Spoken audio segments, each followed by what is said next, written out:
গ্রামের এক কোণে বাস করত একজন সৎ মানুষ, নাম তার আব্দুল। ছোট একটি দোকান ছিল তার।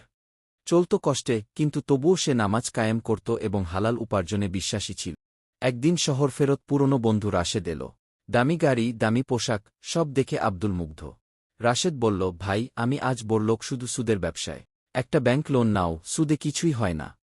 আয় বাড়বে, জীবন বদলে যাবে। আব্দুল দ্বিধায় পড়ে গেল। কোরআনে তো বলা আছে, যারা সুদ খায় আল্লাহ ও তার রাসূলের পক্ষ থেকে যুদ্ধ ঘোষণা শোনে নাও।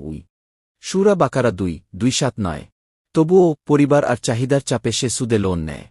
শুরুতে আয় বাড়ে, দোকান বড় হয়। কিন্তু অল্প দিনেই দুর্যোগ শুরু। তার ছেলে মারাত্মক অসুস্থ হয়। দোকানে চুরি হয়। ব্যাংকের কিস্তি দিতে না পেরে মানসিক ভেঙে পড়ে আব্দুল। এক রাতে সে কাঁদতে কাঁদতে সেজদায় পড়ে, হে আল্লাহ, আমি গুনাহ করেছি, আমাকে মাফ করে দিন। পরদিন সে সুদের সব লেনদেন বন্ধ করে দেয়। ছোট দোকানে আবার শুরু করে হালাল ব্যবসা। সময়ের সাথে ব্যবসা বাড়ে, পরিবারেও শান্তি ফিরে আসে।